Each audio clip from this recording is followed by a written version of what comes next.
우리 에스겔 41장 1절로 26절 말씀까지 저와 여러분들 한 절씩 우리 교독하도록 하겠습니다.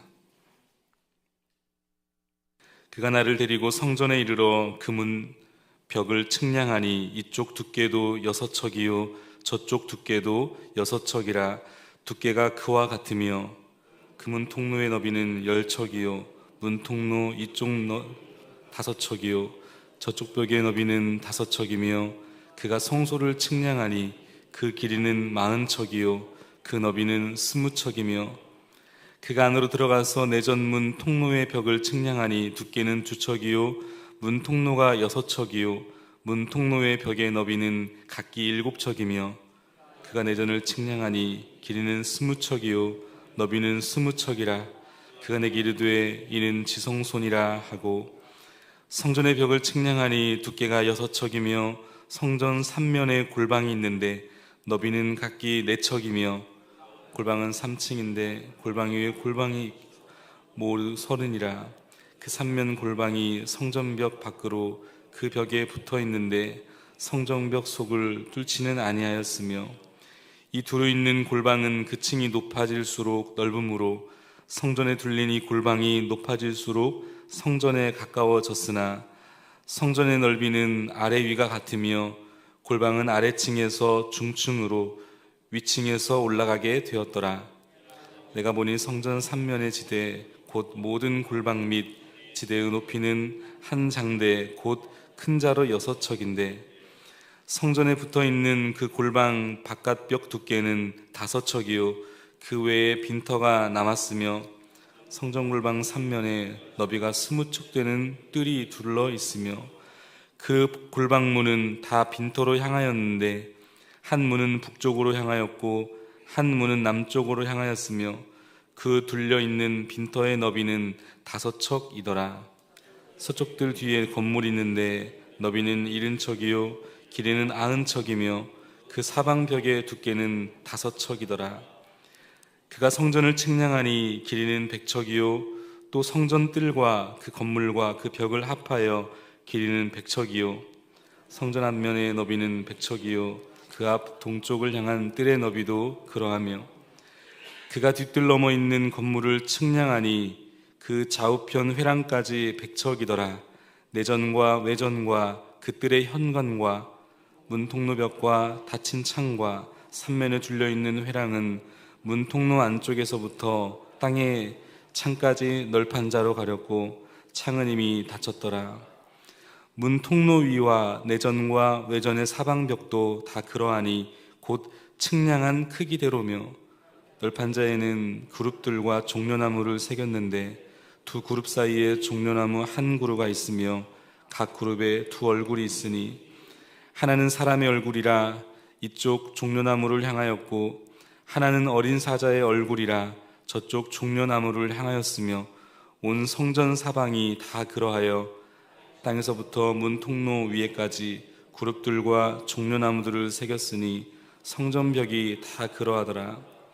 외전 문설주는 네모졌고 내전 전면에 있는 양식은 이러하니 곧 나무 제단의 높이는 3척이요 길이는 2척이며 그 모퉁이와 옆과 면을 다 나무로 만들었더라. 그가 내게 이르되 이는 여호와의 앞에 상이라 하더라.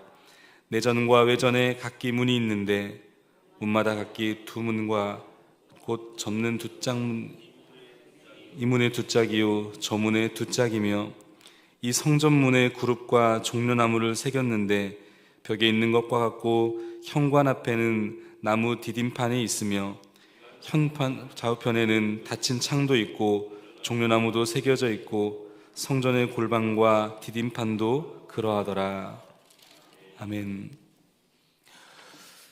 우리의 승패는 보이지 않는 곳에서 갈려진다라는 제목 가지고 하나님 말씀 잠시 나누겠습니다.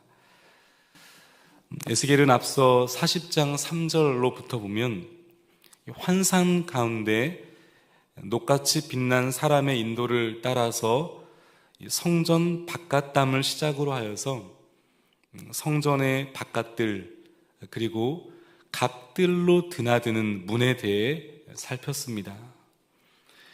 그리고 이어서 오늘 이 본문 우리가 읽은 이 41장에 보면 이제는 성전 안뜰을 지나 성전 본체로 들어가게 되죠. 오늘 본문 1절 말씀인데 이렇게 기록하고 있습니다. 그가 나를 데리고 성전에 이르러 그 문벽을 측량하니 이쪽 두께도 6척이요 저쪽 두께도 6척이라 두께가 그와 같으며. 에스겔은 성소까지 이제 들어오게 되죠. 그리고는 성전의 두 기둥을 바라보고 있습니다. 이 아침에 이 몇 척이고 몇 척 이런 걸 다 계산하기가 아마 쉽지는 않을 것 같습니다.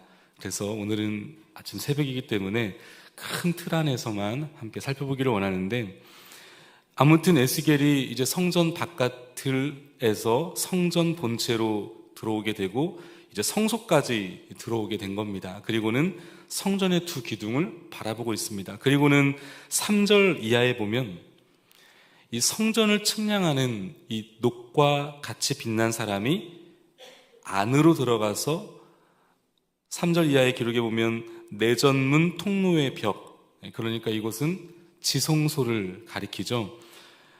그런데 제가 주목하고 있는 한 부분은 뭐냐면, 여기서 우리 하나님께서 이 그동안과는 사뭇 다른 방법으로 이 에스겔을 대하고 있음을 보게 됩니다. 오늘 본문 3절과 4절 말씀을 한번 같이 한번 읽어보겠습니다. 3절과 4절 시작. 그가 안으로 들어가서 내전문을 통로의 벽을 측량하니 두께는 2척이요 문 통로가 6척이요 문 통로의 벽의 너비는 각기 7척이며 그가 내전을 측량하니 길이는 20척이요 너비는 20척이라 그가 내게 이르되 이는 지성소니라 하고. 이 3절과 4절에 여러분 주어를 한번 주목해 볼 수 있기를 바랍니다. 그가 안으로 들어갔다. 4절에 보니까 그가 내전을 측량하였다. 여기서 말하는 그는 하나님께서 보낸 사자, 녹과 같이 빛난 사람입니다. 그러니까 우리가 이 장면을 곰곰이 떠올려 보면 이 녹과 같이 빛난 사람과 함께 이 에스겔은 성전 바깥 틀로부터 계속해서 무엇인가를 이 성전을 관찰하고 왔습니다. 직접 본 거죠. 그런데 이 3절에 와서는 잠시 에스겔을 그곳에 멈춰둔 상태에서 홀로 그가 안으로 들어가 여러 가지 것들을 측량한 다음에 이 에스겔에게 그것을 전달했던 것으로 보여집니다. 그러니까 에스겔은 이 성소까지는 들어오게 됐지만 이 지성소에는 들어갔다는 얘기입니까? 들어가지 못했다는 얘기입니까? 예, 들어가지 못한 겁니다. 예, 우리는 그 이유를 알고 있습니다. 왜 에스겔은 이 지성소 안으로 들어갈 수 없었는가? 우리가 잘 알고 있듯이 지성소는 오직 누구만이 들어갈 수 있습니까? 대제사장만이 들어갈 수 있습니다. 그것도 1년에 한 번, 대속죄일이 있는 1년에 단 한 번 대제사장만이 들어갈 수 있는 곳이었습니다. 에스겔은 제사장의 신분이었지만 그러나 대제사장만이 들어갈 수 있는 이 지성소도 역시 에스겔 역시 출입할 수가 없었던 겁니다. 여러분, 이 지성소가 무엇을 의미하죠? 잘 알고 있듯이 우리는 이 지성소는 하나님의 거룩한 임재를 가리킵니다. 하나님의 영광이 머물러 있는 곳, 그곳에서 하나님은 하나님의 사람들을 만나셨습니다. 거룩함과 하나님의 영광이 가득한 곳이었기 때문에 이곳은 아무나 들어갈 수 없었습니다. 심지어 에스겔조차도. 이 성소와 지성소를 구별해 주는 것이 무엇이었습니까? 휘장이었습니다. 이 휘장으로 하여금 아무나 지성소를 들어갈 수 없도록 한 것입니다. 그런데 이 성소의 휘장이 여러분 언제 찢어지게 되죠? 바로 우리 예수님께서 이 땅에 오심으로 말미암아 십자가에 달려 죽으실 때 바로 이 성전의 휘장이 위에서부터 아래로 찢겨졌습니다. 여러분, 이것은 무엇을 의미하는 사건이었습니까? 에베소서 2장 14절에 보면 이렇게 이 사건을 성경의 저자는 말씀하고 있습니다. 그는 우리의 화평인지라 둘로 하나를 만드사 원수된 것 곧 중간에 막힌 담을 자기 육체로 허시고. 아멘. 원수된 것 중간에 막힌 담을 바로 예수 그리스도의 육체로 허셨다. 예수님의 몸이 십자가에 찢기심으로 말미암아 하나님과 단절되었던 우리의 관계를, 이 중간에 막힌 담을 허셨다는 겁니다. 이제는 성소와 지성소의 구분을 갖지 않게 되었다.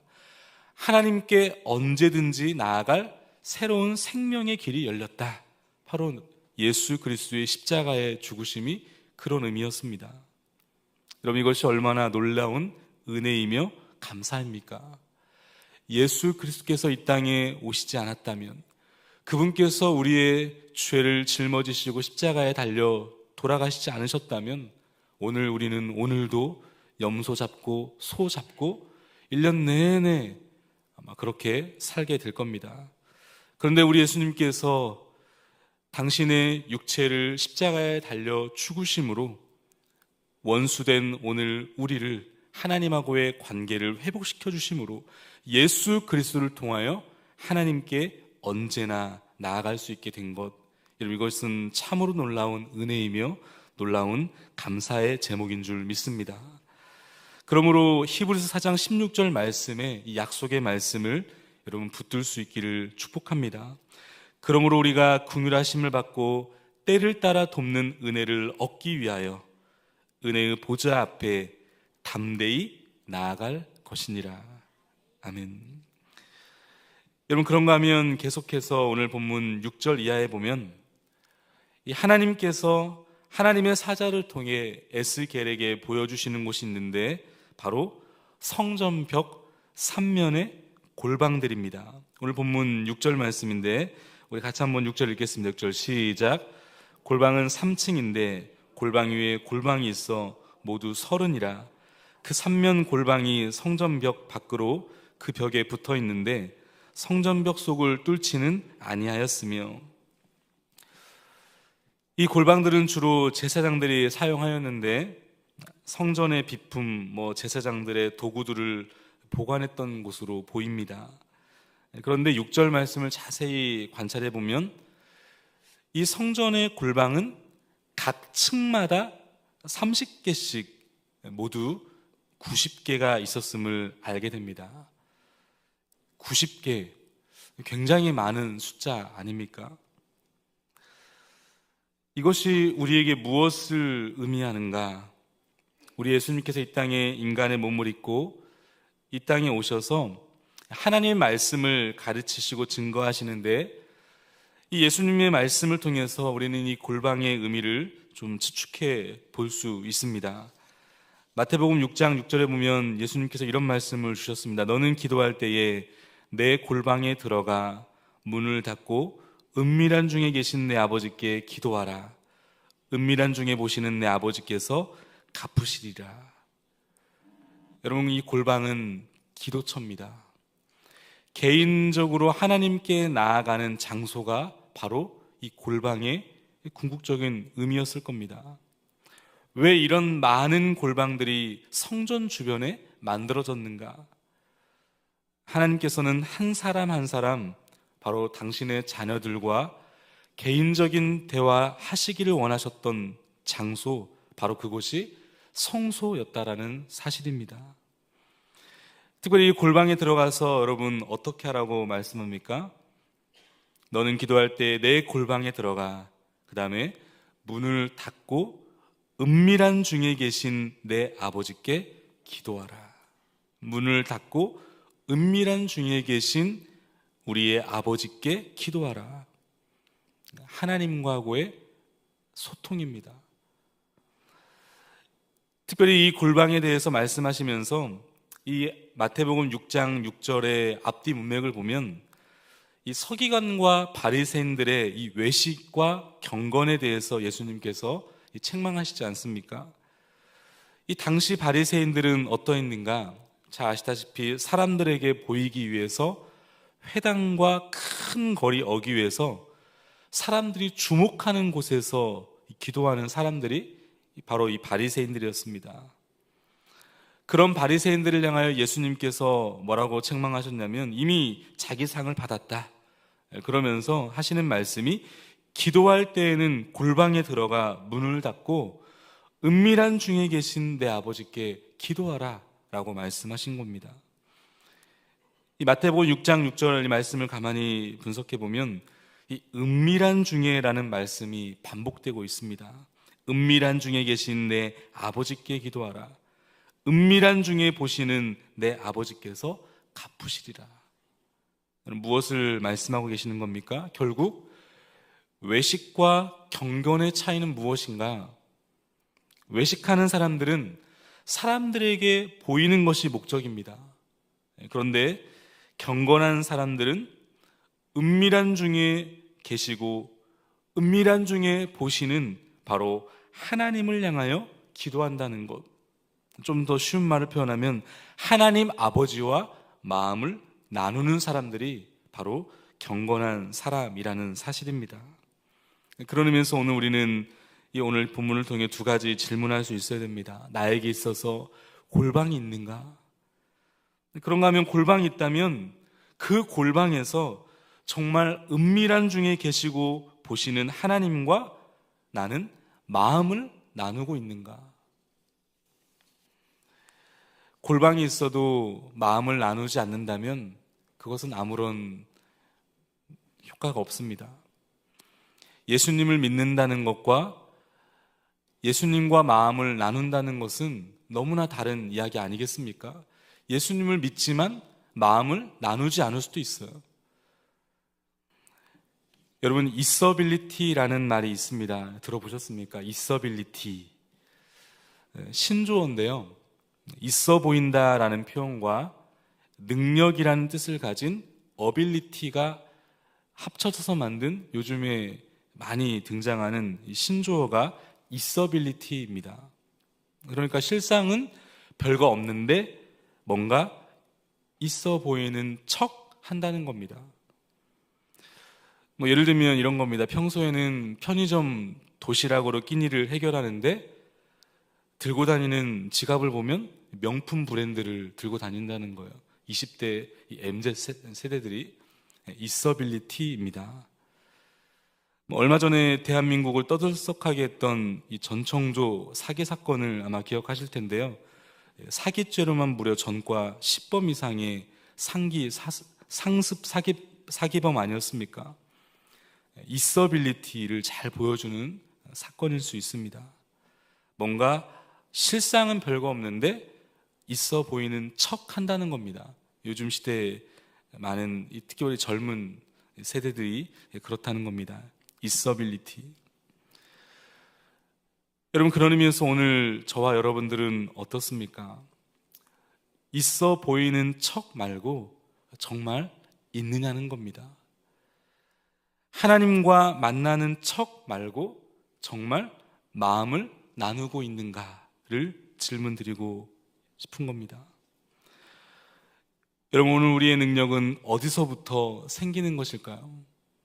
보이는 곳, 있어빌리티에서 우리의 능력이 생기는 것이 아닙니다.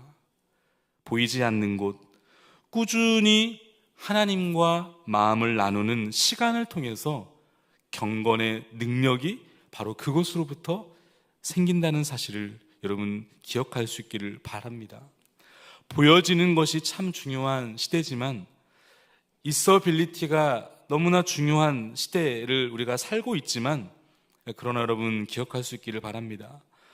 오늘 우리의 승패는 보여지고 있는 곳이 아니라 보이지 않는 곳에서부터 갈려지는 것입니다. 오늘 우리의 승패는 보이는 사람 앞에서가 아니라 은밀한 중에 보고 계시는 하나님 앞에서 있음을 여러분 기억할 수 있기를 바랍니다. 이 새벽 오늘도 은밀한 중에 계시고 보시는 주님께 나아가 정말 깊은 마음을 나누는 오늘 이 새벽, 오늘 이 하루가 될 수 있기를 주님의 이름으로 축복합니다. 오늘 시간 주신 말씀 함께 붙들면서 우리 기도하기를 원합니다. 하나님께서 에스겔을 붙들어 하나님의 거룩한 성 예루살렘을 곳곳을 보여주시면서 오늘 특별히 이 지성소와 이 골방을 보여주시면서 오늘 우리 가운데 주시는 분명한 메시지가 있다면, 하나님과 깊은 소통의 시간, 하나님과 깊은 마음을 나누는 시간을 오늘 주님은 우리 가운데 원하고 계신다는 겁니다. 예수 그리스도를 통하여 언제든지 나아갈 새로운 길, 오늘 이 아침 하나님과 깊은 만남의 시간을 누리는 오늘 이 아침 되기를 간절히 사모하며, 주님 오늘도 주님을 붙들며 주님과 깊은 마음을 나누는 이 하루가 될 수 있도록 은혜를 달라고, 또 사랑하는 몸된 교회를 위해서 기도하실 때 이제 목장 모임들이 시작이 되었습니다. 우리 목장 모임마다 작은 교회로서 그 교회를 통해서 하나님의 임재를 경험하고 예수 그리스도를 더 깊이 배우며 예수님을 닮아가는 우리 건강한 이 교회 공동체가 될 수 있도록, 생명을 살리고 생명을 세워가는 공동체가 될 수 있도록 앞서 달려가시는 담임 목사님과 또 사랑하는 원로 목사님이야 우리 중직 사랑하는 장로님, 권사님들, 또 우리 귀한 목자분들을 위해서 기도해 주시면 감사하겠습니다. 이 나라의 민족을 위해서도 함께 기도해 주시면 감사하겠습니다. 우리 시간 우리 인격을 담아서 주님 이름 한번 크게 한번 부르짖고 같이 합심으로 기도하며 나가겠습니다. 주여, 하나님 아버지 감사합니다.